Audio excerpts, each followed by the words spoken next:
আজকে আমরা কিছু গুরুত্বপূর্ণ বিষয় নিয়ে কথা বলবো ইনশাআল্লাহ তাআলা। আমি আলোচনা শুরু করতে চাই পবিত্র কোরআনুল কারীমের সূরাতুল আলে ইমরান এর 102 নম্বর আয়াত থেকে। আল্লাহ রাব্বুল আলামিন অত্র আয়াতে বলেছেন, বা'দা আউযু বিল্লাহি মিনাশ শাইতানির রাজীম। আল্লাহ রাব্বুল আলামিন বলছেন, ইয়া আইয়ুহাল্লাযীনা আমানু, হে মুমিনগণ, তোমরা যারা ঈমান এনেছো, ইত্তাকুল্লাহ, তোমরা আল্লাহকে ভয় করো, ওয়ালা তামুতুন্না ইল্লা ওয়া আনতুম মুসলিমুন। এর আগে আল্লাহ পাক বলছেন হাক্কা তুকাতিহ, ভয় করার মতো করে ভয় করো, ওয়ালা তামুতুন্না ইল্লা ওয়া আনতুম মুসলিমুন, পরিপূর্ণ মুসলিম না হয়ে কেউ মৃত্যুবরণ করো না। আল্লাহ পাক এখানে মুমিনদেরকে বলছেন, ইয়া আইয়ুহাল্লাযীনা আমানু, হে মুমিনগণ। কারা মুমিন? উত্তর পেতে হলে চলে যেতে হবে হাদিসে জিবরিলে। কোন হাদিস?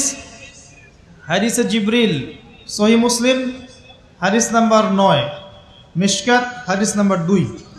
রাসূলুল্লাহ সাল্লাল্লাহু আলাইহি ওয়াসাল্লাম মসজিদে বসে আছেন। এমন সময় একজন ব্যক্তি মসজিদে প্রবেশ করলেন। আমার কি ভাষা বুঝতে পারছেন? আচ্ছা, আমি চট্টগ্রামে গেলে বিপদ। চট্টগ্রাম, কক্সবাজার, সিলেট, আমি কোনো ভাষা বুঝি না। আমার ভাষা মানুষ বোঝে কিনা আমি তাও কনফিউজ থাকি। তো যাই হোক, আমি সরল বাংলায় বলার চেষ্টা করছি। আল্লাহ পাক বলছেন, হে মুমিনগণ। কারা মুমিন? উত্তর আছে হাদিসে জিবরিলের মধ্যে। জিবরাইল আলাইহিস সালাম মানুষের রূপ ধরে মসজিদ নববীর মধ্যে আসলেন এবং সাহাবীদের সামনেই আসলেন। সাহাবীদের সামনে মানুষের রূপ ধরে জিবরাইল আলাইহিস সালাম এই একবারই এসেছেন, ইতিহাসে একবার। এসে নবী সাল্লাল্লাহু আলাইহি ওয়াসাল্লামকে জিজ্ঞাসা করছেন 4টা প্রশ্ন। কয়টা প্রশ্ন? 4টা। 1 নম্বর জিজ্ঞাসা করছেন, ইয়া মুহাম্মদ, বলবেন সাল্লাল্লাহু আলাইহি ওয়াসাল্লাম, হে মুহাম্মদ সাল্লাল্লাহু আলাইহি ওয়াসাল্লাম, আখবিরনি আনিল ইসলাম, আমাকে ইসলাম সম্পর্কে বলুন। নবী সাল্লাল্লাহু আলাইহি ওয়াসাল্লাম বলছেন, ইসলাম হচ্ছে আন তাশহাদা আল্লা ইলাহা ইল্লাল্লাহ ওয়া আন্না মুহাম্মাদান আবদুহু ওয়া রাসূলুহু। ইসলাম হচ্ছে এই সাক্ষ্য দেয়া যে আল্লাহ ছাড়া কোনো ইলাহ নেই এবং মুহাম্মদ সাল্লাল্লাহু আলাইহি ওয়াসাল্লাম আল্লাহর বান্দা এবং রাসূল। এটা হলো প্রথম, অর্থাৎ কালিমা লা ইলাহা ইল্লাল্লাহ। এর অর্থ হচ্ছে আল্লাহ ছাড়া আমি কারো বিধান মানতে পারবো না। কথা কি বোঝা যায়? আল্লাহ ছাড়া আমি কারো দাসত্ব করব না। আল্লাহ ছাড়া কেউ আমার রব নয়, কেউ আমার রিজিক দাতা নয়, কেউ আমার জীবন দাতা নয়, কেউ আমার মৃত্যু দাতা নয়, এমনকি আল্লাহ ছাড়া বিধান দেওয়ার মালিকও কেউ না। মুহাম্মদ রাসূলুল্লাহ, অর্থাৎ আল্লাহকে পাওয়ার জন্যে যে তরিকা, মুহাম্মদ সাল্লাল্লাহু আলাইহি ওয়াসাল্লামের পথ ও পদ্ধতি অনুসরণ করতে হবে। এই তরিকার বাইরে অন্য কোনো তরিকা ফলো করা যাবে না। হ্যাঁ, তবে তার তরিকা ফলো করা যাবে যার কথা এবং কাজ নবীর সাথে মিলে যায়, আলহামদুলিল্লাহ। যারটা মিলে না তারটা নেওয়া যাবে না। মুহাম্মদ রাসূলুল্লাহ মানে নিজের মন গড়া কোনো কাজ করা যাবে না। ইবাদত করার ক্ষেত্রে প্রত্যেকটা কাজ নবী সাল্লাল্লাহু আলাইহি ওয়াসাল্লামের সুন্নাত মোতাবেক করতে হবে। মুহাম্মদ রাসূলুল্লাহ সাল্লাল্লাহু আলাইহি ওয়াসাল্লাম। 2, ওয়া আন তুকিমাস সালাহ, তুমি 5 ওয়াক্ত সালাত আদায় করবে। একটা হাদিসের মধ্যে এসেছে, মান তারাকা সালাতা মুতাআম্মিদান ফাকাদ কাফার। নবী সাল্লাল্লাহু আলাইহি ওয়াসাল্লাম বলেছেন, কোনো ব্যক্তি যদি, মুসলিম ব্যক্তি, ইচ্ছাকৃতভাবে তার উপর অর্পিত ফরজ নামাজ ছেড়ে দেয়, সে ব্যক্তি কুফরি করলো। কি করলো? আর মুয়াজ বিন জাবাল রাদিয়াল্লাহু আনহুকে নবীজি বলছেন, মান তারাকা সালাতা মুতাআম্মিদান ফাকাদ বারিআত মিন যিম্মাতিল্লাহ। যে ব্যক্তি তার উপর অবধারিত ফরজ নামাজ ছেড়ে দেয়, সে যেন আল্লাহর জিম্মেদারি থেকে মুক্ত হয়ে গেল। আল্লাহর কোনো জিম্মেদারি নাই তার উপর। 90% মুসলিমের দেশে এটা খুবই দুঃখজনক যে আমাদের মধ্যে বেশিরভাগ মানুষ 5 ওয়াক্ত নামাজ পড়ে না। শুধু বড় গলায় কি 90% মুসলিম বললে হবে? যখন 90% মুসলিমের দেশের 100% মুসলিম 5 ওয়াক্ত নামাজ পড়বে, ইসলাম এমনি এমনি প্রতিষ্ঠা হয়ে যাবে ইনশাআল্লাহ তাআলা। যখন মুসলিম কান্ট্রির বেশিরভাগ মানুষই নামাজি হবে, ইনশাআল্লাহ আল্লাহর জমিনে আল্লাহর দিন প্রতিষ্ঠা হয়ে যাবে ইনশাআল্লাহ। আমরা যদি নামাজ আদায় না করি, দিন কি প্রতিষ্ঠা হবে ভাই? আমরা তো আমাদের দেহের উপরেই দিনটা প্রতিষ্ঠা করতে পারলাম না। পরিবারে করব কিভাবে, সমাজে কিভাবে করব, আর বিশ্বে কিভাবে করব? তবে আলোচনার একটা উদ্দেশ্য বলে দিয়ে থাকি, আগেই বলে দেই, ইসলাম দিয়ে পৃথিবী শুরু হয়েছে, নবী দিয়ে সভ্যতা শুরু হয়েছে, ইসলাম দিয়েই পৃথিবী শেষ হবে, নবী দিয়েই সভ্যতা শেষ হবে ইনশাআল্লাহ। শুরু হয়েছে আদম আলাইহিস সালামকে দিয়ে এবং শেষ হবে ইনশাআল্লাহ তাআলা নবী ঈসা আলাইহিস সালামকে দিয়ে। এই কথাটা মাথায় রাখবেন। ইহুদিরা অপেক্ষা করে বসে আছে। কিসের অপেক্ষায় বসে আছে? সব ইহুদি না অবশ্য, যারা জালেম, জায়নিস্ট, বদ, এরা অপেক্ষা করে বসে আছে যে শেষ জামানায় তাদের একজন মাসিহ আসবে। কি আসবে? মাসিহ মানে ত্রাণকর্তা, উদ্ধারকর্তা। যেই মাসিহ আসলে পরে তারা সারা বিশ্বটাকে শাসন করবে এই জেরুজালেম থেকে। কোন জায়গা থেকে? নাম শুনছেন? কোন দিকে এটা? ইসরায়েল। আচ্ছা, ইসরায়েলের না, এটা ফিলিস্তিনের। কার? এই জায়গার মালিক কে? এই জায়গার মালিক আমরা। এটা আমাদের জায়গা। 3টা মসজিদ আপনি সফর করবেন সোয়াবের আশায়, তার সবচেয়ে শ্রেষ্ঠ মসজিদ হারাম মানে মক্কায়। 1 রাকাত নামাজ পড়বেন, 1 লক্ষ রাকাত নামাজের সওয়াব হবে ইনশাআল্লাহ। 2 নাম্বার মদিনা, 1 রাকাত নামাজ পড়বেন, 1000 রাকাত নামাজের নেকি হবে ইনশাআল্লাহ। 3 নাম্বার কি? এই যে আকসা, আমরা তো ভুলেই গেছি। আকসা আমাদের, আকসা কাদের? তারা দখল করে নিয়েছে। আচ্ছা, দখল করেছে আমাদের কারণেই, আমাদের দুর্বলতার কারণেই। কিন্তু এই ভোগ দখল চূড়ান্ত হবে না, কারণ তারা অপেক্ষা করছে একজন মাসিহের জন্যে, যেই মাসিহ আসলে পরে তারা জেরুজালেম থেকে বিশ্ব শাসন করবে। এখন কিন্তু বিশ্বের বড় বড় ডিপার্টমেন্টগুলো ওরা শাসন করে। খেয়াল করেছেন কি? আপনি যে প্রযুক্তি ব্যবহার করেন এগুলোর চাবিকাঠি ওদের হাতে। আপনি যে অর্থনৈতিক সিস্টেমটা ফলো করেন, ব্যাংকিং সিস্টেমগুলোর কথাই বলছি, এর মূল সূত্র কিন্তু ওদের হাতে, সুতা ওদের হাতে, লাটাই। ইভেন আমরা যে পলিটিক্যাল সিস্টেমগুলো ফলো করি না, এগুলোর তন্ত্রমন্ত্র ওরাই দিয়েছে। যে মিডিয়াগুলো আছে বিশ্বে বড় বড়, সব কিছু ওদের হাতে। ফাইন্যান্স বলে, ফাইন্যান্স মানে বাণিজ্য, ট্রেড, এগুলো ওদের হাতে। বিশ্বের বড় বড় সেক্টরগুলো ওরা শাসন করছে, এটা সত্য। আরেকটা মারাত্মক কথা হচ্ছে, বিশ্বকে শাসন করতে হলে কিছু অস্ত্র লাগে। কি লাগে? অস্ত্র শস্ত্র ছাড়া হবে না। একটা দেশের সাথে একটা দেশের মনে করেন খারাপ সম্পর্ক, এখন একটা দেশের কাছে আছে দাকুরাল, আর একটার কাছে আছে পারমাণবিক অস্ত্র। কে জিতবে? যার কাছে যত ভারী অস্ত্র আছে, শক্তিশালী, তার দাপট তত বেশি। তো এইসব বড় বড় মারণাস্ত্রগুলো, যেগুলোকে আমরা বলি নিউক্লিয়ার ওয়েপেন্স অথবা বলি থার্মোনিউক্লিয়ার ওয়েপেন্স, এগুলো ওদের হাতে। মাসিহ আসলে পরে তারা বিশ্ব শাসন করবে, এটা ওদের যে তালমুদ, এই গ্রন্থের মধ্যে লেখা আছে। এবং তারা মনে করে যে এই দাজ্জালই হচ্ছে মাসিহ, তারা মনে করে। আর আমরা জানি হাদিস থেকে এই দাজ্জাল সত্যিকারের মাসিহ নয়। সত্যিকারের মাসিহ কে? ঈসা আলাইহিস সালাম। আল্লাহ পাক ঈসা আলাইহিস সালামের হাতে এই মিথ্যা মাসিহকে মেরে ফেলবেন প্যালেস্টাইনের বাবেলুদ নামক জায়গায়। কোন জায়গা? বাবেলুদ, হাদিসে বর্ণিত আছে। এবং তাকে মারার পরে নবী ঈসা আলাইহিস সালাম সেখান থেকে পুরো বিশ্বে আবারও ইসলামিক একটা খিলাফা কায়েম করবেন ইনশাআল্লাহ তাআলা। এটা হচ্ছে ইসলামের গন্তব্য, এটা হবেই।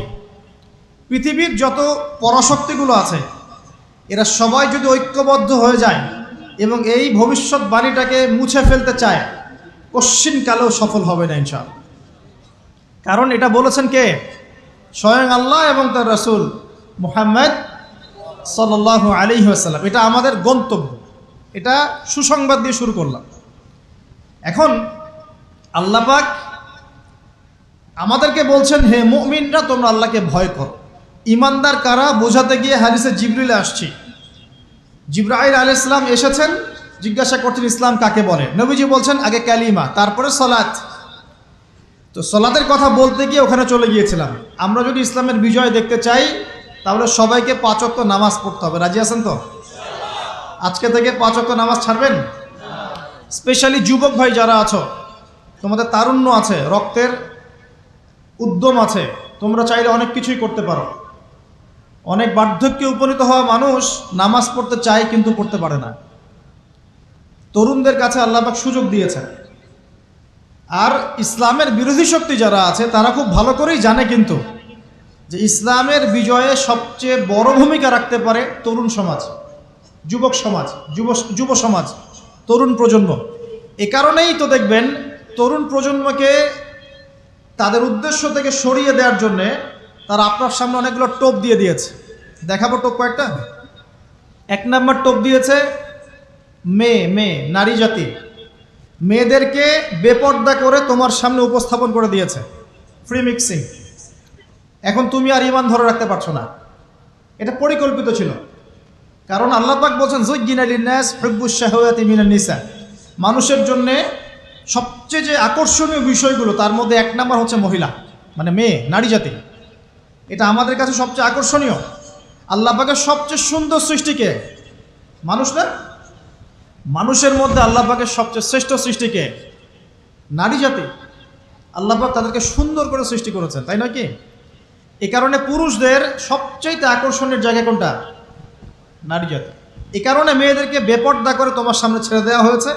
জেনা বেড়েছে, ব্যভিচার বেড়েছে, ফ্রি মিক্সিং বেড়েছে, ধর্ষণ বেড়েছে, এই যে হারাম প্রেমের সম্পর্কগুলো বেড়েছে। যুবকেরা তাদের জীবনের উদ্দেশ্য ভুলে গেছে। আমার কথা কি বুঝতে পারছেন? আচ্ছা, এটা 1 নাম্বার। 2, মাদক। যুবকদের সামনে মাদকের সহজলভ্যতা, চাইলেই হাত বাড়ালেই মাদক, হাত বাড়ালেই ইয়াবা, হাত বাড়ালেই ফেন্সিডিল, হাত বাড়ালেই হেরোইন, তাই না? কথা ঠিক না ঠিক? যদি কেউ চায় যে আমি আজকে রাত্রে মাদক খাবো, সে পারবে, হাত বাড়ালেই পারবে। এখনকার সমাজ এমন, যদি কেউ চায় যে আজকের রাত্রে আমি পতিতালয়ে গিয়ে রাত কাটাবো, সে পারবে।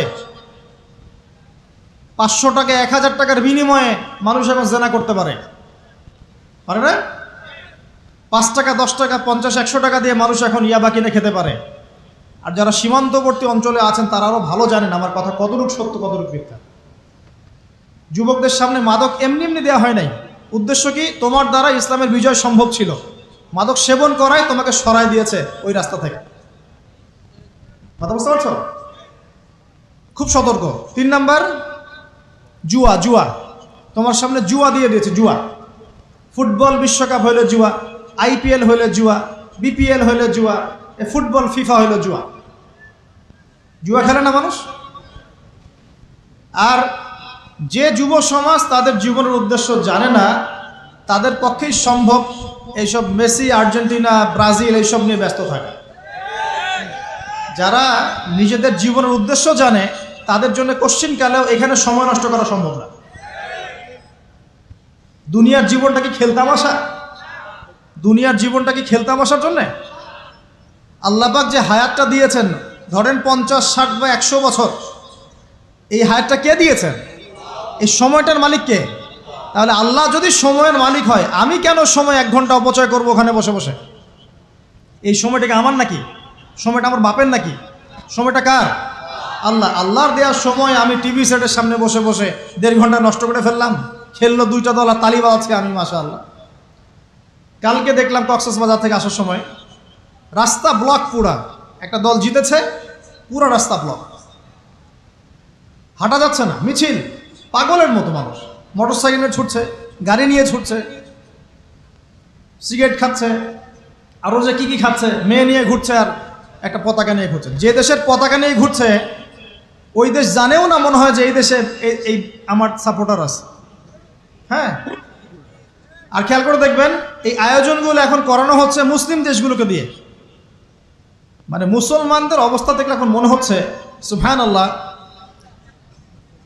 যে হারাম একটা কাজকে জায়েজ করার যে কত তরিকা বের হয়েছে। এখন একটা মুসলিম কান্ট্রি জিতেছে, মানে ভাবখানা এমন যে এই জেতার ফলে আমরা ইসলামী খেলাফত কায়েম করে ফেলেছি। ভাবখানা এমন যে কুফফারদের সাথে মনে হয় যুদ্ধ জিহাদ করে বিশ্বের বুকে ইসলাম কায়েম করে ফেলেছে। ভাবখানা এমন। এই স্টেডিয়ামগুলো করতে কত কোটি বিলিয়ন ডলার খরচ করতে হয়েছে, কত শ্রমিক যে এই স্টেডিয়ামগুলো বানাতে মারা গেছে তোমরা জানোই না। কি হচ্ছে এখানে? পশ্চিমারা আসছে, এনজয় করছে, খেলাধুলা হচ্ছে। বিষয়টা কি জানেন? আমাদেরকে এই খেলাধুলার অহেতুক কাজে ব্যস্ত করে দিয়ে ওরা ওদের এজেন্ডা বাস্তবায়ন করছে। দেখবেন যখন রমজান মাস আসে তখন দেখবেন মুসলিম কান্ট্রির উপর নির্যাতন বাড়ে। যখন যখন বড় বড় ইভেন্ট হয়, ওয়ার্ল্ড কাপ, এইটা সেটা, দেখবেন ভিতরে ভিতরে মুসলিম কান্ট্রির উপর নির্যাতন বাড়তে থাকে। মানুষ একদিকে তাকায় থাকে, আর একদিকে উদ্দেশ্য সাধন করতে থাকে। বুঝাচ্ছি বিষয়টা। আপনার 5টা বাচ্চা আছে মনে করেন, খুব জ্বালায়, কান্নাকাটি করে, হইচই করে, আর আপনি মোবাইল ফোনটা বের করে দিয়ে বলেছেন, বাবা বস, তোরা 5 জন মিলে একটা কার্টুন দেখ, আমি একটু কাজটা করি। দিয়ে দিলেন, ও কার্টুন দেখছে চুপচাপ, কেউ কোনো ডিস্টার্ব নাই। আর বুঝতে পারছেন? আর এই যে বাচ্চাগুলো কার্টুন দেখছে না, এগুলো হচ্ছে আমরা এখন। আর ওই যে কাজ করছে বাপ, এটা হচ্ছে ওরা, পশ্চিমারা। আমার কথা কি বুঝতে পারেন? আচ্ছা, আমি সহজ করার চেষ্টা করছি। প্রিয় যুবক ভাইরা, মেয়ে তো উন্মুক্ত করে দিয়েছেই, মাদক তো দিয়েছেই, জুয়া দিয়েছে, অহেতুক এসব খেলতামাশা দিয়েছে তোমার সামনে, তোমার সময় কেড়ে নেওয়ার জন্য, তোমার হায়াত কেড়ে নেওয়ার জন্য। তোমার মূল্যবান হায়াত, যে হায়াতটাকে তুমি আল্লাহর পথে দাওয়াতের কাজে ব্যয় করবা, দিন চর্চার কাজে ব্যয় করবা, আল্লাহর ইবাদতের কাজে ব্যয় করবা, আমর বিল মারুফ নাহি আনিল মুনকারের কাজ করবা, এই সময়টা ওরা কেড়ে নিয়েছে তোমার কাছ থেকে। বুঝতে পারছো না তুমি? আবার নেশা দিয়ে তোমার ভিতরটা নষ্ট করে ফেলেছে, জেনা দিয়ে তোমার অন্তরের নূর নষ্ট করে দিয়েছে, ফ্রি মিক্সিং দিয়ে জেনা এবং তোমার যে পবিত্রতা, চারিত্রিক পবিত্রতা নষ্ট করে দিয়েছে। আরও দিয়েছে পর্নোগ্রাফি। বেশিরভাগ যুব সমাজ এখন বাসায় গিয়ে রাতের বেলা পর্ন দেখে। দেখা যায় সারাদিন ভালো কাজ করে, বাসায় গিয়ে রাতের বেলা পর্ন দেখে। পর্নোগ্রাফি দেখে না বা দেখে নাই কখনো, এমন একটা ছেলে খুঁজে পাওয়া যাবে না এখন। আর যখন আপনি এগুলোতে অভ্যস্ত হয়ে যাবেন, তখন শরীর খারাপ হয়ে যাবে, মন ভালো থাকবে না,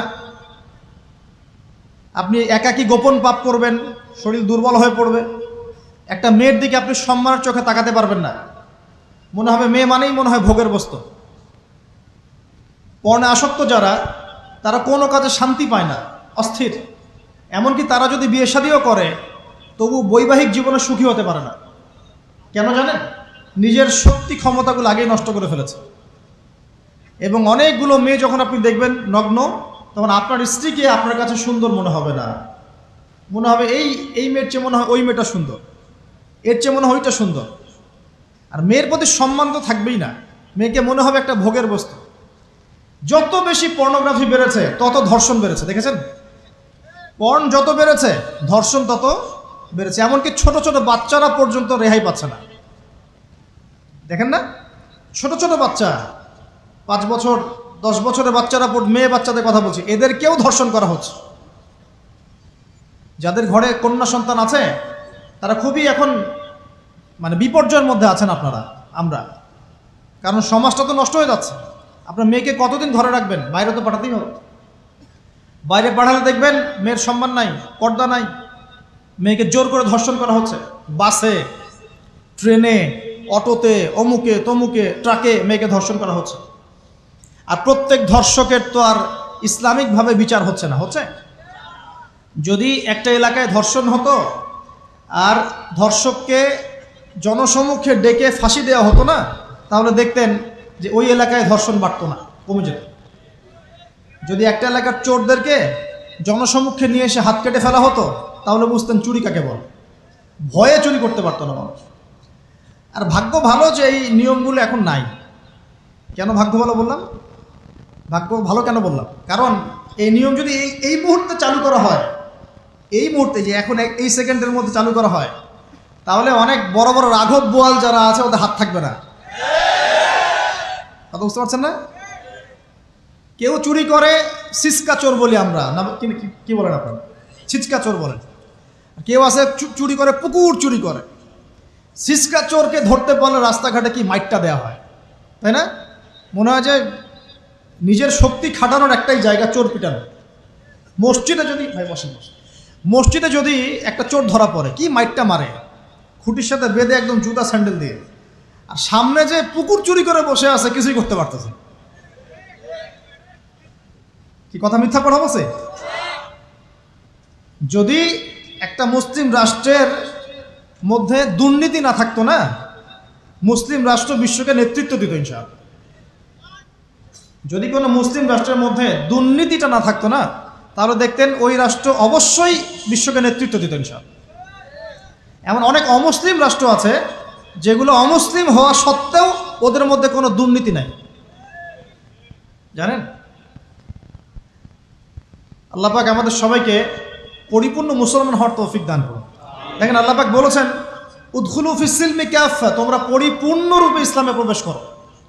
এখন আমি যদি নামাজও পড়ি, আবার ঘুষও খাই, এদিকে রোজাও রাখি, আবার সুদও খাই, আবার এদিকে আমি হজমরাও করি, অন্যের সম্পদ আত্মসাৎ করি, মাপে কমও দেই, মজুদদারি করি ইত্যাদি, আমি কি পরিপূর্ণ মুসলিম?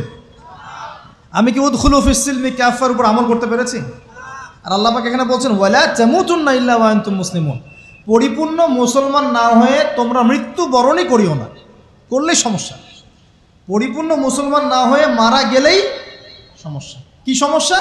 ওই যে আল্লাহ পাক বলবেন মান রব্বুক, বলবে লা আদরি, আমি তো জানি না, কারণ পরিপূর্ণ মুসলমান হয়নি তো, আল্লাহর সাথে শিরিক করেছে।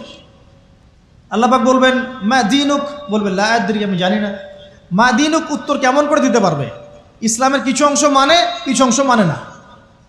ইসলামের কিছু অংশ মানে, নামাজ, রোজা, হজ, যাকাত, তাসবিহ, তাহলিল সবই মানে, কিন্তু সুদ ছাড়তে হবে, ঘুষ ছাড়তে হবে, জেনা করা যাবে না, মদ খাওয়া যাবে না, দুর্নীতি করা যাবে না, মানে না। তাহলে মা দীনুক কি উত্তর দিবে? মান নবিয়ুক, কে নবী? উত্তর কিভাবে সম্ভব? নবীর সুন্নতি তো নাই গায়ের উপরে, চেহারায় নাই, কাপড়ে নাই, চলাফেরায় নাই, ওঠা বসায় নাই, ইবাদতে থাকলেও অর্থনীতির মধ্যে নাই, অর্থনীতির মধ্যে থাকলেও সংস্কৃতির মধ্যে নাই, সংস্কৃতিতে থাকলেও সমাজে নাই। নবীর সুন্নত কি খালি ঘরে তসবিহ টেপার মধ্যেই?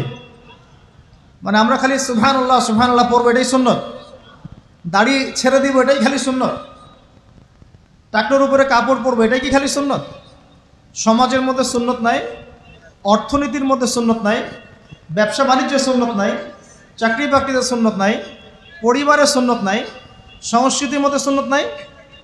আর রাষ্ট্রের কথা বললাম না, ওটা বাদ দেন, ওটা এই যুগে সম্ভব না। ইল্লা মাশা আল্লাহ, যদি আল্লাহ পাক না চান। ওইদিকে আমি কথাই বলতে চাচ্ছি না, আমি সমাজ পর্যন্তই আছি আর কি, এর উপর যাচ্ছি না।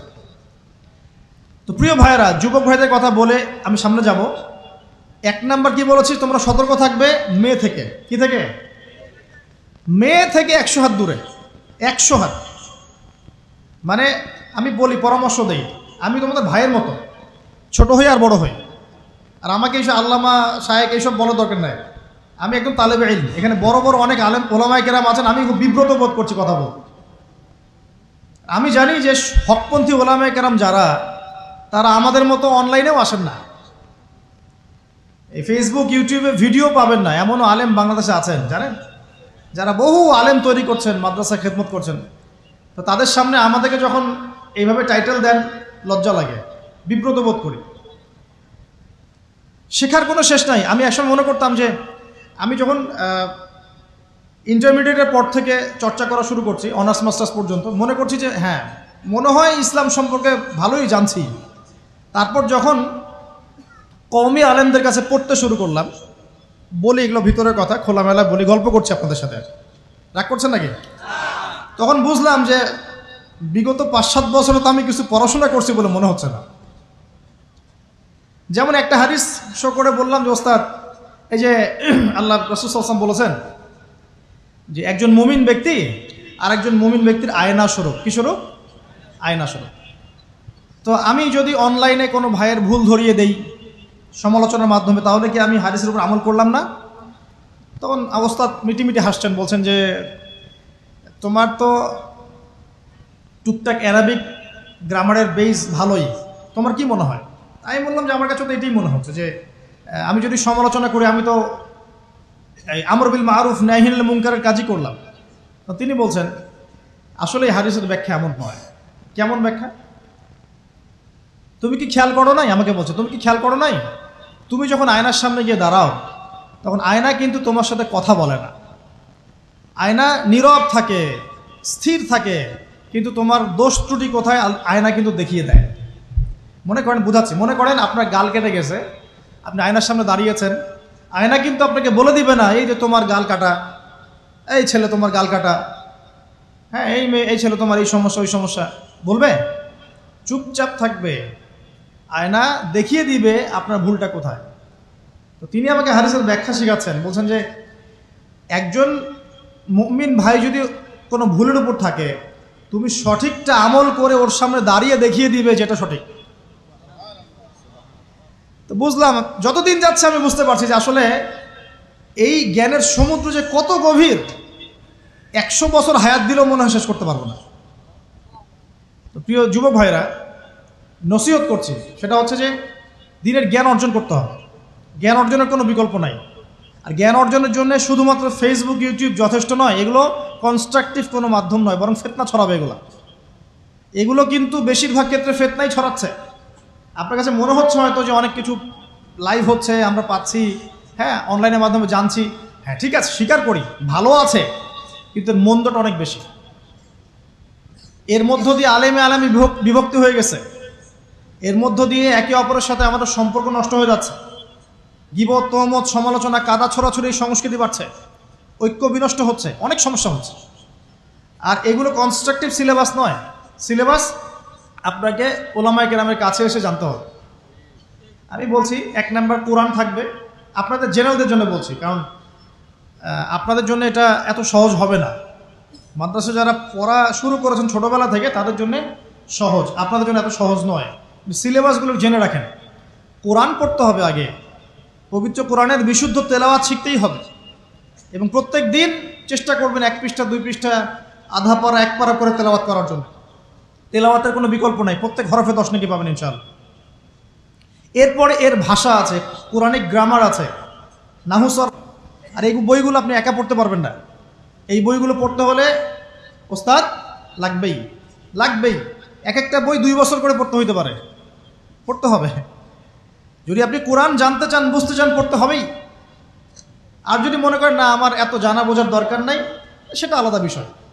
তখন আপনি ওলামায়ে কেরামের কাছে গিয়ে জিজ্ঞাসা করে মাসআলা নিয়ে নেবেন। এখানে একটা কথা বলে দিই, এখন আবার একটা নতুন আমি ফিতনাই বলবো বের হয়েছে যে আলেম ওলামার প্রয়োজন নাই, কোরআন হাদিস বাসায় পড়বা, নিজে একা একাই মুস্তাহিদ হয়ে যাবা। অনেক দিনী ভাইকে দেখছি আমি, যে যুবক, ইয়াং, তার আগে বিপদগামী ছিলেন, হেদায়েত হয়ে ইসলামের দিকে এসেছেন, এখন প্রথমেই সহিহ বুখারী টান দিয়ে পড়া শুরু করতে। কে বললো আপনাকে প্রথমে সহিহ বুখারী পড়তে? আপনি কি এক লাভ দিয়ে এই মেডিকেল সায়েন্সের বই পড়তে যাবেন? এত কঠিন কঠিন বই আগে কেন? এই বইগুলো পড়তে ওলামায়ে কেরামের 15-20 বছর সময় লাগে। 15-20 বছর সময় লাগে। 15 বছর বেশি বলে ফেলছে মনে হয়। আমাদের মতো হলে 20 বছর লাগে। কঠিন বই আগে না, আগে সহজ বইগুলো পড়তে হতো। তো ভাবখানা তখন দেখা যায় এমন, কয়েকটা হাদিসের কিতাব পড়ে, কোরআনের কিছু অনুবাদ পড়ে, আলেম ওলামার আর দরকার নাই, কোনো মাযহাবেরও দরকার নাই, আমি নিজে একাই মুস্তাহিদ। এটা একটা ফিতনা চলছে। তো আমি বুঝাচ্ছি আপনাকে, একটা মাসআলা ধরেন আপনার সামনে আসলো, মনে করেন ওই যে আমি পেপার মানি নিয়ে কথা বলেছিলাম না, কাগজের টাকা, এরপর আসছে ক্রিপ্টোকারেন্সি। কি আসছে? নাম শোনেন নাই? ইলেকট্রনিক মানি তো চলে আসছে, যে ইলেকট্রনিক মানি দিয়ে আপনারা লেনদেন করছেন না, এরপরে আসবে ক্রিপ্টোকারেন্সি। ক্রিপ্টোকারেন্সি মানে বিটকয়েন। এগুলো ভবিষ্যৎবাণী না, কিন্তু কিছু মানুষ মনে করে এগুলো ভবিষ্যৎবাণী। এগুলো ভবিষ্যৎবাণী না, এগুলো বর্তমান। অলরেডি পৃথিবীর কিছু কিছু দেশে চলে আসছে, হয়তো বা এদেশেও অচিরে আসবে। তো মনে করেন এখন আপনি একজন সাধারণ মানুষ, ক্রিপ্টোকারেন্সি কী জিনিস আপনি বোঝেন না। এখন আপনি একজন আলেমের কাছে আসলেন, এসে বললেন যে হুজুর, ক্রিপ্টোকারেন্সি কী জিনিস আমি বুঝি না, এটা হালাল না হারাম, জায়েজ না জায়েজ, কতটুকু রাখা যাবে রাখা যাবে না, মাসআলা দেন। এখন আমি যদি আপনাকে বলি, এই যে ভাই নেন কোরআন, এই যে তাফসীর ইবনে কাসির নেন, জালালাইন নেন, মারিফুল কোরআন নেন, এই যে বুখারী, মুসলিম, তিরমিজি, আবু দাউদ, নাসাই, সবগুলো নেন, বাসায় গিয়ে পড়াশোনা করে মাসআলা বের করেন, পারবেন? সম্ভব? সম্ভব কি? কে পারবে? যিনি মুস্তাহিদ। আর একটা সমাজের মধ্যে মুস্তাহিদ মানুষের সংখ্যা কতজন থাকে? অল্প কিছু। বেশিরভাগ মানুষই তো অন্ধ অনুকরণ তাকলিদ করতে হবে তাকে।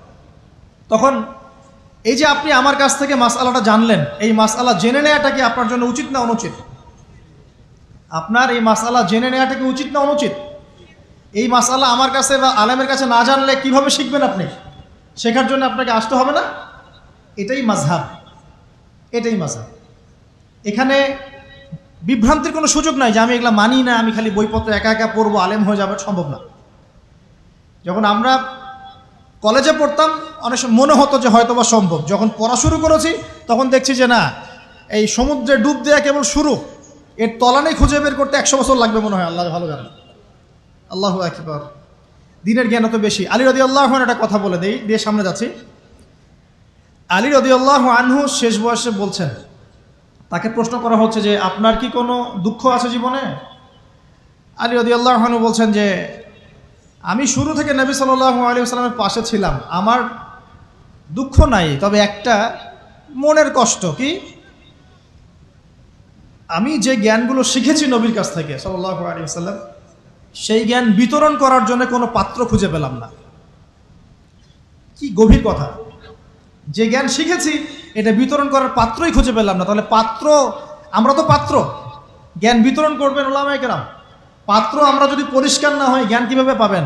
সম্ভব না।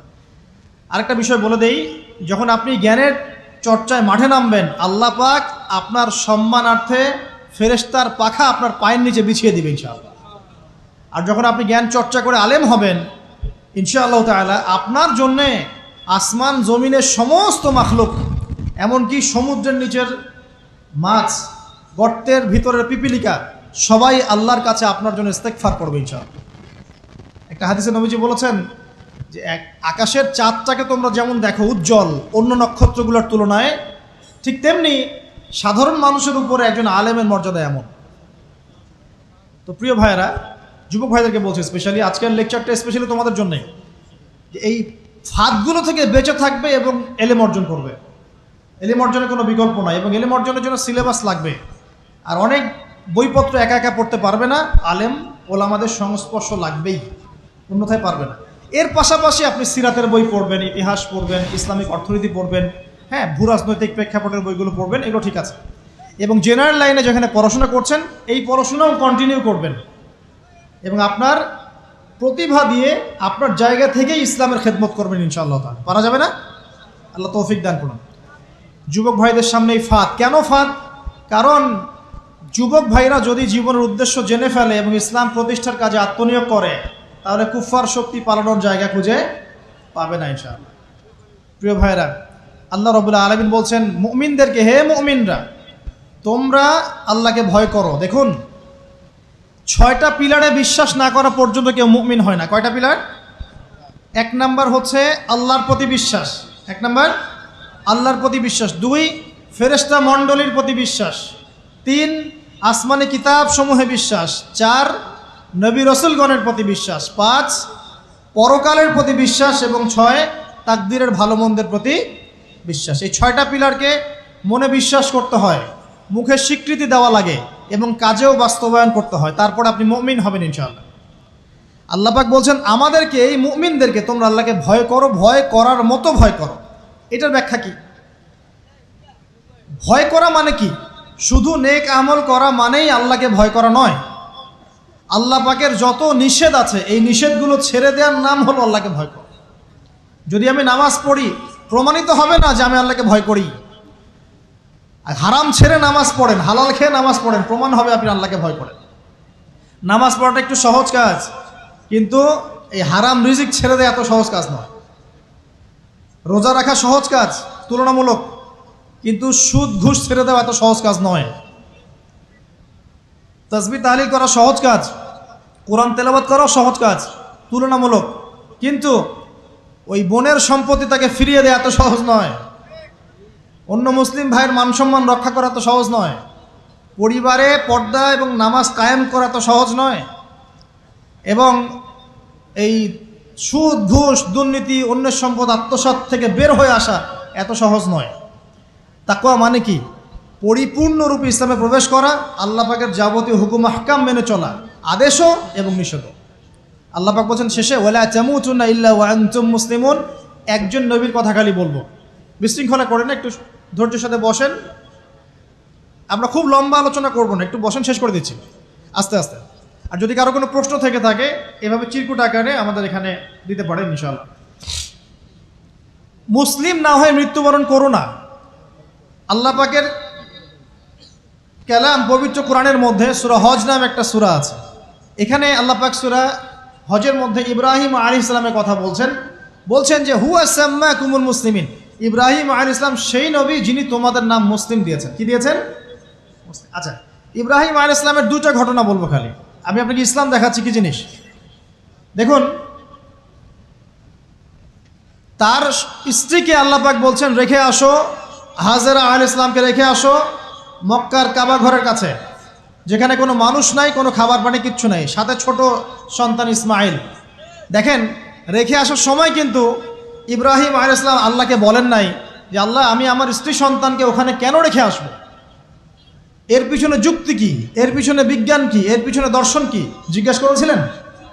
আল্লাহ পাক বলেছেন সামি'না আতা'না। সন্তান বড় হয়েছে, আল্লাহ পাক বলছেন তাকে জবাই করতে হবে। তিনি সন্তানকে গিয়ে বলছেন ইয়া বুনাইয়া ইন্নী আরা ফিল মানামি আন্নী আসবাহুক, আমি স্বপ্নে দেখছি তোমাকে জবাই করছি, ফানজুর মাযা তারা, তোমার কি রায় আমাকে বলো। সন্তান বলছে এবার ইয়া আবাতি, হে আমার আব্বা, ইফআল মা তু'মার, আপনাকে যে আদেশ করা হয়েছে সে আদেশ আপনি পালন করেন। সাতাজিদুনি ইনশাআল্লাহু মিনাস সাবিরিন, ইনশাআল্লাহ আপনি আমাকে ধৈর্যশীল পাবেন। কে বলছে এটা? ইসমাইল। ইসমাইলের মধ্যে কি এখনকার তরুণদের জন্য আদর্শ নাই?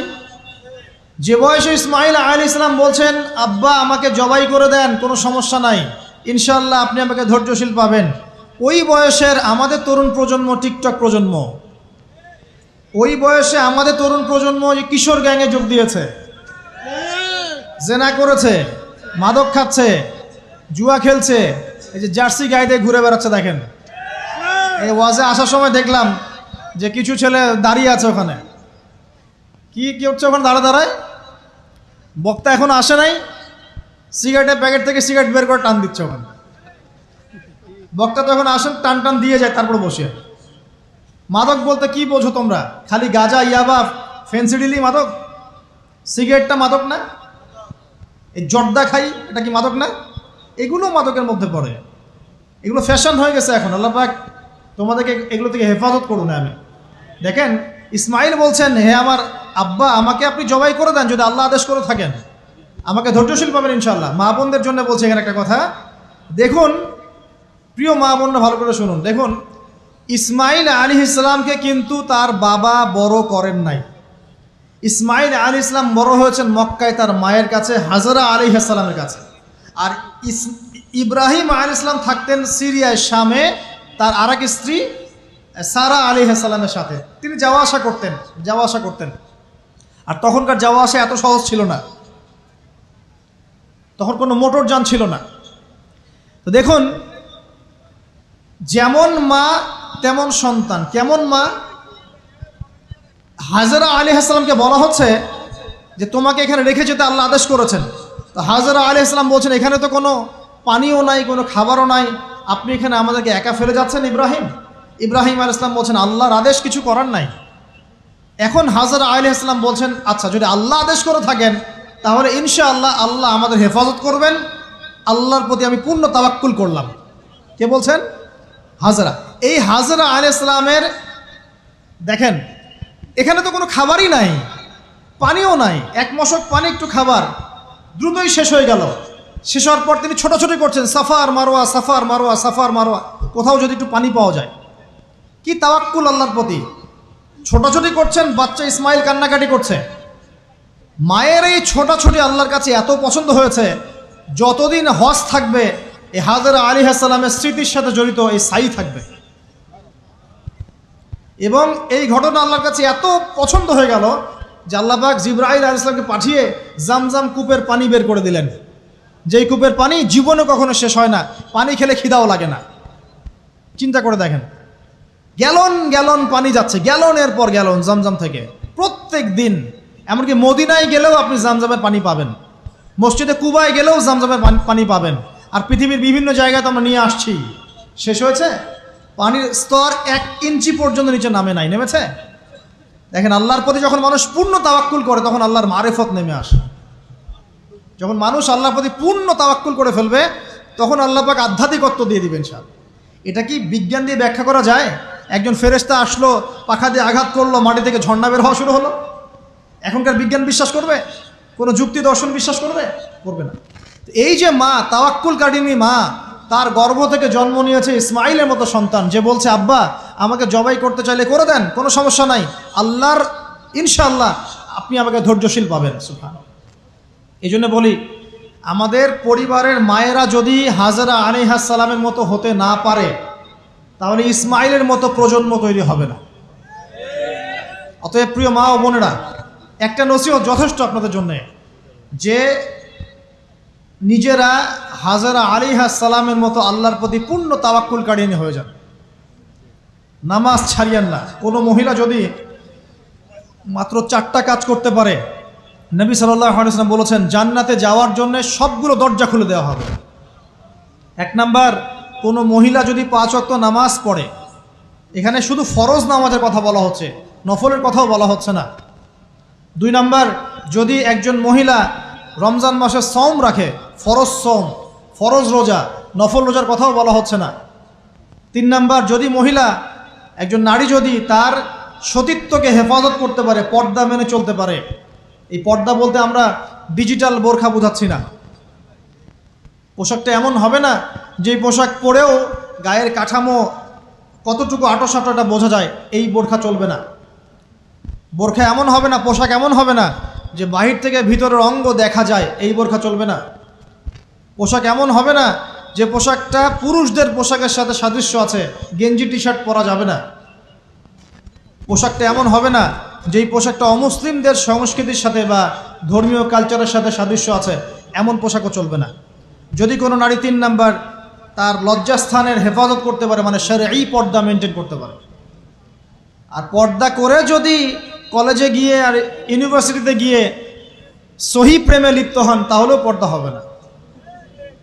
কথা বোঝাতে পারছি না মনে হয়? পর্দা করেও যদি ইউনিভার্সিটিতে গিয়ে গ্রুপ স্টাডি করতে হয় গায়রে মাহরামের সাথে, এই পর্দাও চলবে না। পর্দা মানে পর্দা। পর্দা করে যে দুলা ভাইয়ের সাথে কুটুস কুটুস গল্প করা শুরু করেন, ইডিস পিডিস, চলবে না পর্দা। দেবর আর ভাবি, এখন দেখেন না, দেবর ভাবি, শালি দুলা ভাই, চাচাতো ভাই চাচাতো বোন, কোন জায়গায় সমাজ গিয়েছে জানেন? এমনও নিউজ বাংলাদেশে এসেছে, নাউজুবিল্লাহ বলতে বলতে রুচুতে বাঁধে, যে বাবা মেয়ের সাথে পর্যন্ত জেনা করে ফেলেছে। এই ঘটনা জানেন না? বাংলাদেশে একাধিক ঘটনা ঘটেছে। আস্তাগফিরুল্লাহ, ইন্না লিল্লাহি ওয়া ইন্না ইলাইহি রাজিউন। কোন যুগে আছেন চিন্তা করেন। কেউ কারো থেকে বাদ না, শিক্ষকের সাথে ছাত্রী, ছাত্রর সাথে শিক্ষিকা, বস আর কলিগ, মহিলা কলিগ বস, মহিলা বস, পুরুষ কর্মচারী, হ্যাঁ, অমুক কর্মকর্তা, তমুক কর্মকর্তা। মাঝখানে একটা সিসিটিভির ফুটেজ ফাঁস হয়ে গেল, দেখলেন না কি হইল? মনে আছে? ভুলে গেছেন মনে হয়। একটা টাইটেল, একটি সিসি ক্যামেরা সারা জীবনের কান্না, মনে নাই? ভুলে গেছেন আপনারা? হ্যাঁ, এই যে মনে আছে। তো কে কার থেকে বাদ? ফুফাতো ভাই, চাচাতো বোন, হ্যাঁ, খালাতো বোন, খালাতো ভাই, মানে কাজিন, দেবর ভাবি, শালাদুল্লাহ ভাই, শালিদুল্লাহ ভাই, সব দেখবেন জেনা করতেছে না? পরকিয়া তো নিত্যদিনের ব্যাপার। পরকিয়া না করলে এখন পেটের ভাতই হজম হয়। বাসায় একটা স্ত্রী আছে, বাইরে 3-4টা মেয়ের সাথে টাঙ্কি মেরে বেড়াবে, কোনো সমস্যা নাই। সমস্যা কোথায় বলি? সমস্যা হচ্ছে, যদি আপনার স্ত্রী থাকে একজন নেককার বা সতীসাধী নারী থাকে, এবং তার পারমিশন নিয়ে যদি আপনি আরেকটা বিয়ে করতে যান, সমস্যা আছে। হালালভাবে বিয়ে করলে সমস্যা, বাইরে টাঙ্কি মেরে বেড়াবেন, কোনো সমস্যা নেই। বাসায় একটা স্বামী আছে, বাইরে আরও 2-4টা ছেলের সাথে ফোনে কথা বলে, কোনো সমস্যা নেই। আমরা এখন কি করি জানেন? আমরা জেনাকে প্রমোট করি, নগ্নতাকে প্রমোট করি, আর বিয়ে হালাল জিনিসগুলোকে আমরা ঢেকে দেই, বাধা দেই। বিয়ে করতে চান, দেখবেন বাধা পাবেন। জেনা করতে চান, বাধা পাবেন না। হ্যাঁ, বিশ্বাস করছেন না? বিয়ে করতে যে দেখেন খালি কত বাধা আসে, আর জেনা করতে চান, কোনো বাধা নাই। মদ খাইতে চান, কোনো বাধা নাই। লিগ্যাল কিছু পতিতালয় আছে আমাদের দেশে, লিগ্যাল, এবং তাদেরকে পতিতা বললেও মানুষ রাগ করে। এখন বলতে হবে যৌনকর্মী, সেক্স ওয়ার্কার। কেন? তাদের যদি এতই সম্মান দেওয়ার ইচ্ছা থাকে আমাদের, আমরা কি ওদেরকে হালাল কোনো কর্মসংস্থান দিয়ে এই পাপের পথ থেকে ফেরাতে পারি না?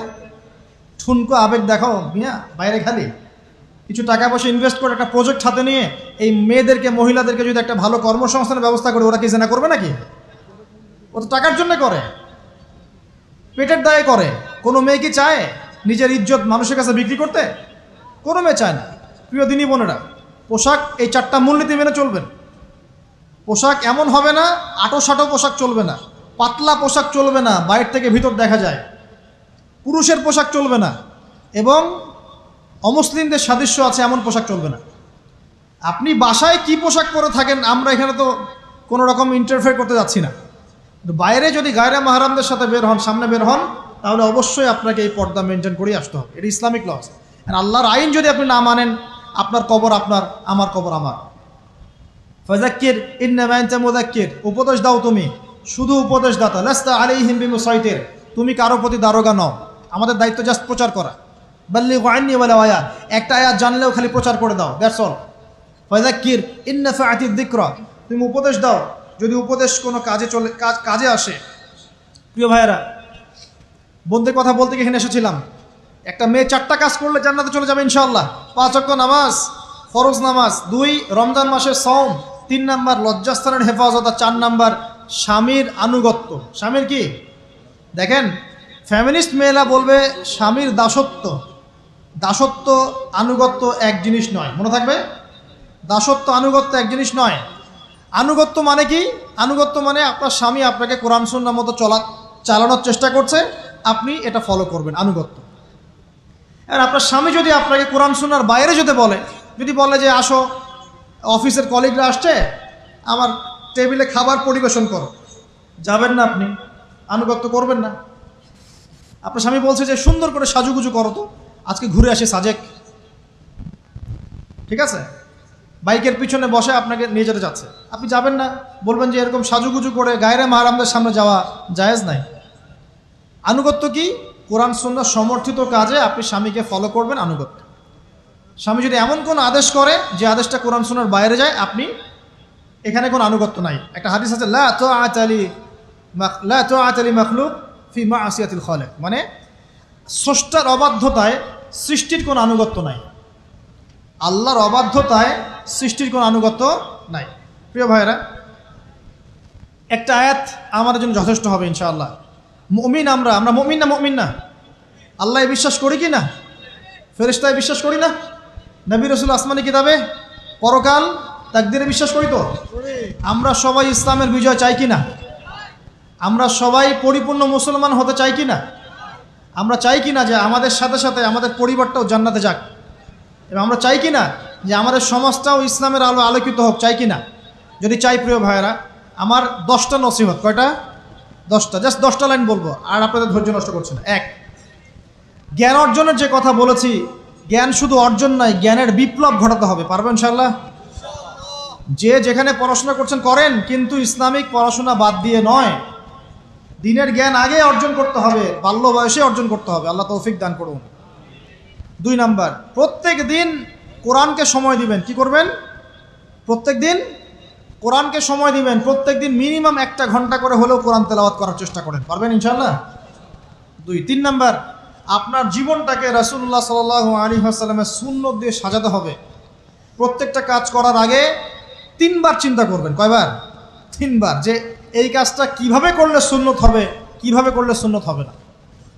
এই রাত্রে ঘুমাবেন, 3 বার চিন্তা করবেন যে কি কি কাজ করে ঘুমালে পরে ঘুমটা সুন্নত হবে, নেকি হবে।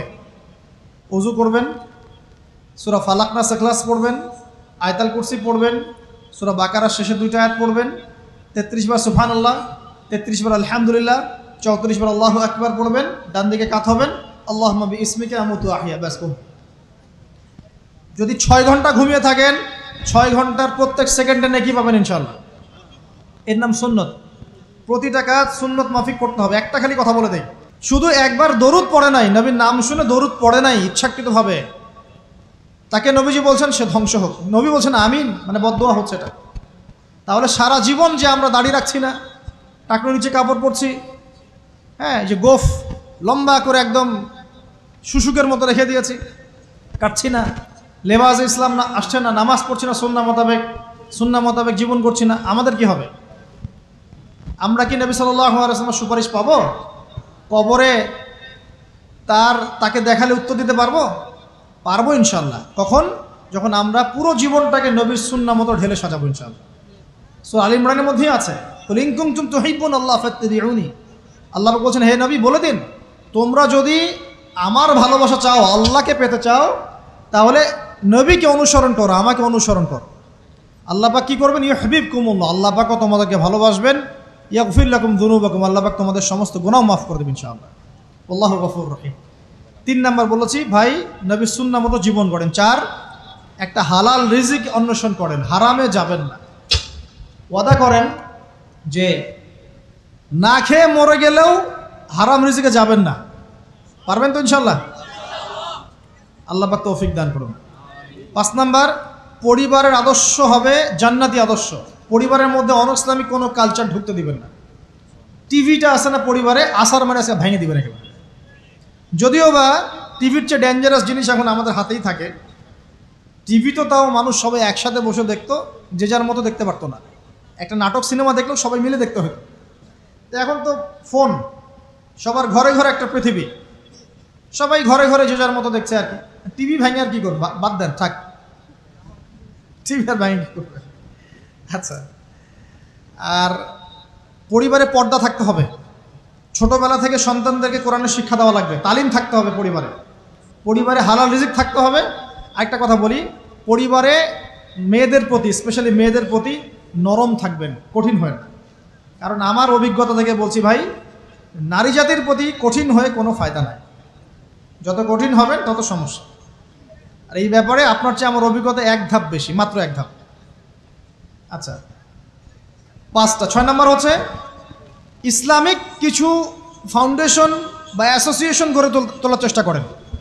এদের কাজ হবে ইসলামের সৌন্দর্যগুলো দিয়ে সমাজ সেবা করা। পারা যাবে না? ওই যে হিলফুল ফুজর নবী সাল্লাল্লাহু তৈরি করেছিলেন না? আচ্ছা, এটা শুধু ফাউন্ডেশন হতে হবে জরুরি না, এটা প্রতিষ্ঠানও হতে পারে, একটা মসজিদের উদ্যোগে হতে পারে, মাদ্রাসার উদ্যোগে হতে পারে, বা সামাজিক সংগঠনও হতে পারে, যার উদ্দেশ্য হচ্ছে ভালো কাজ করা। এই যে শীতকাল আসছে, এই শীতকালে আমরা ইনশাআল্লাহ তাআলা পুরো দেশব্যাপী, এই শীতকালে ইনশাআল্লাহ আমরা চেষ্টা করব পুরো দেশব্যাপী শীতার্ত মানুষের মধ্যে বিনামূল্যে কম্বল বিতরণ করার জন্য। পারা যাবে না ইনশাআল্লাহ? ইনশাআল্লাহ। সমাজ কল্যাণমূলক কাজ করলে কি হবে জানেন? সমাজের মানুষের কাছে ইসলামের সৌন্দর্য ফুটে উঠবে এবং ওই হাদিসের উপর আমল হবে। যদি আপনি কোনো মুসলিম ভাইয়ের একটা কষ্ট দূর করে দেন, আল্লাহ পাক আপনার একটা কষ্ট দূর করে দেবেন ইনশাআল্লাহ। আপনি যতক্ষণ মুমিন বান্দা মুসলিম ভাইয়ের পাশে থাকবেন, আল্লাহ পাকও আপনার সাহায্যে আপনার পাশে থাকবে ইনশাআল্লাহ। আল্লাহ পাক তৌফিক ইনায়াত করুন, আমিন। আর কি? আমর বিল মারুফ নাহি আনিল মুনকারের কাজ করবেন। প্রত্যেক মাসে কিছুটা সময় আল্লাহর রাস্তায় দেওয়ার চেষ্টা করেন। 1 দিন হোক, 2 দিন হোক, 3 দিন হোক, 7 দিন হোক, আপনি চেষ্টা করেন আল্লাহর পথে সময় দেওয়ার জন্য। এটা 7। 6টা বললাম না 7টা বললাম? 7টা বলছি। 8 নাম্বার, আলেম ওলামার সোহবত লাগবে। একা একা চলা যাবে না। আপনি যে আলেম ওলামাদেরকে হক্কানি মনে করেন, আপনার দৃষ্টিতে তাদের কাছেই আপনি পড়ে থাকেন, কোনো সমস্যা নেই। পরামর্শ ভিত্তিক চলবেন এবং আলেমদের মাঝখানে বিভক্তি সৃষ্টি করবেন না, ঐক্যবদ্ধতার চেষ্টা করবেন। আল্লাহ পাক তৌফিক দান। আর 2টো হচ্ছে আপনার পরবর্তী প্রজন্ম, বাচ্চা কাচ্চা যারা আছে, তাদেরকে এখন থেকেই পরিপূর্ণ মুসলমানের মতো গড়ে তুলবেন। আইডল দিবেন। তোমাদের আইডল হচ্ছে ওমর রাদিয়াল্লাহু আনহু, তোমাদের আইডল খালিদ বিন ওয়ালিদ, তোমাদের আইডল আলী রাদিয়াল্লাহু আনহু, তোমাদের আইডল আবু বকর সিদ্দিক, তোমাদের আইডল হচ্ছে তারেক বিন জিয়াদ, মোহাম্মদ বিন কাসেম। এই যে আপনাদের এই এলাকায়, চিটাগাং এলাকায় কত আলেম ওলামা অলিয়া উলিয়ার পদচারণা ঘটেছে জানেন? ইতিহাস পড়ে দেখবেন, আপনি ইতিহাস পড়তে পড়তে শেষ করতে পারবেন না। সেই মুঘলদের আগে পর্তুগিজরা, তার আগে আরও মানুষ এসেছে, আরব বণিকরা এসেছে, সুফি দরবেশরা এসেছেন, পীর সাহেবরা এসেছিলেন, বড় বড় আল্লাহর অলিরা এসেছেন, আসেন নাই? অনেক যুদ্ধ বিগ্রহ জিহাদ হয়েছে এখানে। এমনি এমনি তো ইসলাম পায়নি এই এলাকার মানুষ। ইসলাম এখানে প্রচার করা হয়েছে, প্রতিষ্ঠা করা হয়েছিল। ইবনে বতুতাও এখানে এসেছিলেন। হিস্ট্রি পড়ে দেখেন। তো আমাদের পরবর্তী জেনারেশনকে শেখাতে হবে আমাদের শেকড় কোনটা, আমাদের শেকড় ওদেরকে চেনাতে হবে। পারবো না ইনশাল্লাহ? আর সবশেষ কথা হচ্ছে ভাই, যে আমাদের মা বোনদেরকে খাস পর্দায় রাখার চেষ্টা করেন, কোনোভাবেই যেন তাদের ইজ্জত আবরু কেউ সম্ভ্রম নষ্ট করতে না পারে। আল্লাহ পাক আমাদের সবাইকে এই আদর্শগুলো মেনে চলে তৌফিক ইনায়াত করুন, আমিন। أقول قولي هذا أستغفر الله لي ولكم ولسائر المسلمين بارك الله لنا ولكم بالآية الحكيم إنه تعالى جواد كريم بر رؤوف رحيم.